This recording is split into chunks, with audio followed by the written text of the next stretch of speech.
well. In this video we will learn how to make a system for your garden that will water the plants automatically without the human interaction. So for this we need a microcontroller. We may use Arduino or we can use the microbit, but we are most familiar with the Arduino, so we'll continue with this for this project. And secondly, the Arduino is one you can say that step ahead of microbit in this project, and that is the pin configuration. I'll explain you how. So for this project we need a motor. In real life we'll need a pump motor to suck the water from a tank and then to you can say that spray the water in the fields. And the second thing that we need is the relay module. So why we are using relay module? As you know that microcontrollers like Arduino or any other microcontroller basically work on a very low voltage like a 5 volt, and motors probably need a higher voltage. So this is why we are using relay over here. And the third thing that we need is soil moisture sensor to monitor the soil's water level.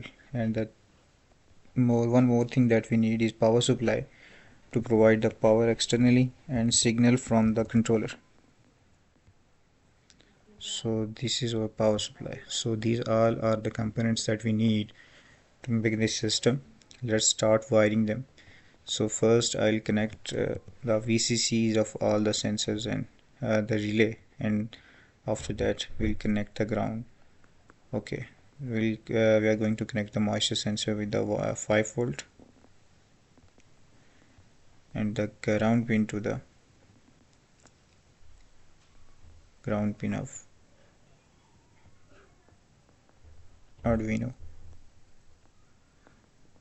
just like this. And I'm changing the color of ground to the black for feasibility.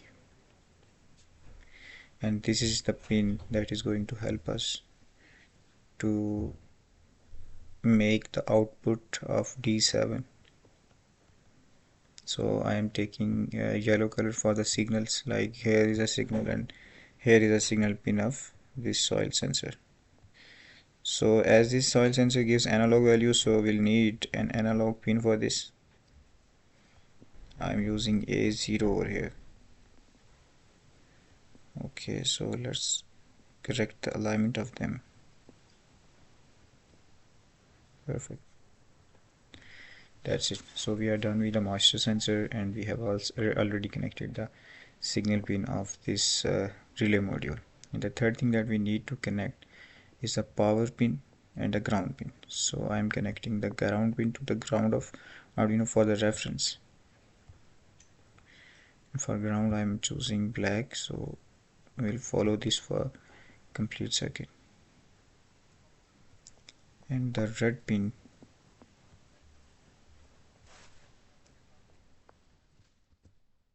so yes, here is terminal 6, and that is to provide the output to this motor.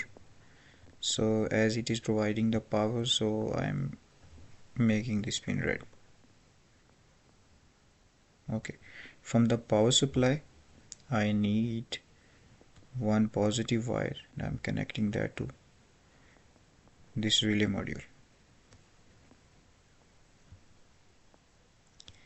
And there is just one more wire remain, that is the ground, and I am making its color to black. Okay, so this is whole circuit, and let me show you the code as well. So this is the code.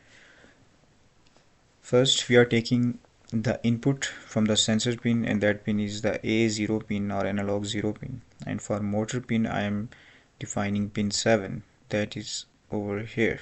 So here is a pin 7, here is a pin A0. So the third thing that we need a variable to store the value, right?